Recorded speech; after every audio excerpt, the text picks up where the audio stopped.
Hello students, clerkship পরীক্ষার আর মাত্র একদিন বাকি। তোমাদের প্রত্যেকের যার যেমন প্রিপারেশন থাক না কেন টার্গেট হওয়া উচিত কাট অফ ক্লিয়ার করবো এবং মেইন পরীক্ষায় বসবো। তার জন্য কয়েকটা বিষয় কিন্তু পরীক্ষার হলে মাথায় রাখতে হবে এবং শেষ একদিনেও দেখতে হবে।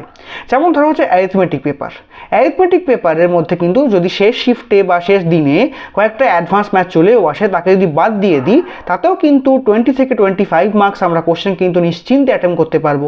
ইংলিশ পরীক্ষায় বেসিক ইংলিশ অর্থাৎ preposition, article, idioms, phrase, narration, voice change, tense এইগুলো দেখলে কিন্তু মোটামুটি আউট অফ 20 থেকে 22 মার্কস মিনিমাম অ্যাটেম্প করা যায়।